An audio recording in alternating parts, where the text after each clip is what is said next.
होती है दबाव डाले, लेकिन इसके बावजूद 99 में कौन गया था बाहर डील करके सर? कोई और गया था? आपको याद है आपको कितना फर्क है कि ये एक तो बुजुर्ग कमांडो था और ये एक दलेर लीडर है। किस चीज में फर्क है 99 में और 2019 में? बहुत फर्क है सर। अच्छा मैं सुमैया इसके ऊपर थोड़ा चीमा साहब को गुस्सा आ रहा लगता है। जी चीमा साहब बताइए ना, सवाल कर रही हूँ सर मैं सुमैया इस पे। हाँ देखिए मैं सुमैया, चीमा साहब हमारे भाई हैं, अब अपनी पार्टी को डिफेंड करेंगे और जिस शख्स को ये बहादुरी से ताबीर कर रहे हैं और मुझे भी कह रहे हैं और आपको भी कह रहे हैं, आपके पैनलिस्ट को ये खबर दे रहे हैं कि एक बहादुर आदमी जिसका नाम नवाज शरीफ है, इसकी बहादुरी के चर्चे सुन लीजिए। जब पाकिस्तान की कौम ने 2/3 अक्सरियत दी कि नवाज शरीफ तुमने आइन का तहफ़्फ़ुज़ करना है, you are the guardian of this constitution. अब जब उस आइन के ऊपर शब खून मारा गया, उसने 40 संदूक पकड़े, पीछे मुड़ के नहीं देखा।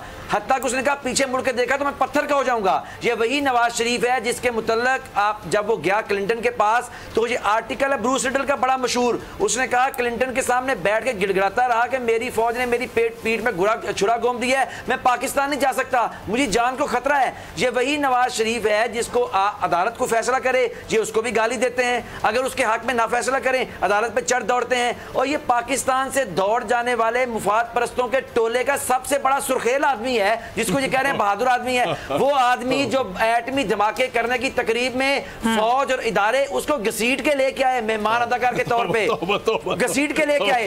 और ये आप पूरी हिस्ट्री इसके ऊपर गवाह है। तौबा तौबा कर लिया अभी चीमा साहब ने। शरीफ तौबा तौबा कर रहे हैं।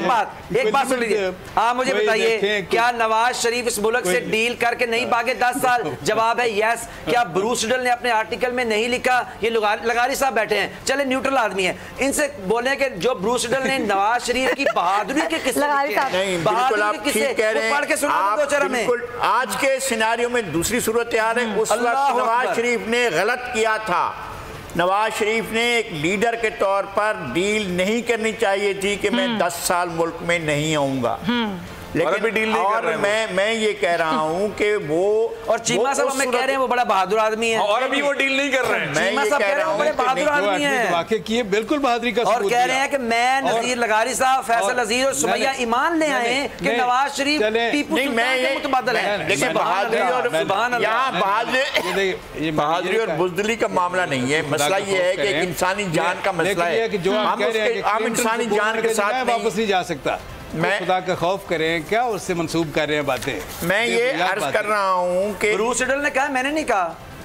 नहीं वो कहे जो भी कहे, मैं ये अर्ज कर रहा हूँ कि मियाँ नवाज शरीफ ने 2000 के दहाई में जो शुरू में फैसला किया था वो हम ये समझते हैं कि वो मारूजी तौर पर कानूनी तौर पर दुरुस्त नहीं था। उन्होंने एक बहुत बड़ा ये काम भी किया था कि उस वक्त अवाम की बहुत बड़ी तहरीक मौजूद थी और कुलसूम नवाज उसकी क़यादत कर रही थी। उस लीडरशिप, उनकी लीडरशिप में बहुत बड़ा जो है वो एक सियासी हलचल पैदा हो गई थी।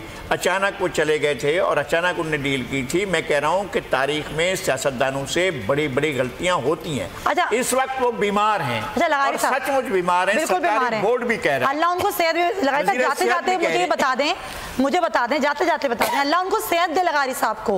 लगारी साहब आपको भी सेहत दे और मियाँ साहब को भी सेहत दे। लेकिन मुझे ये बताएं कि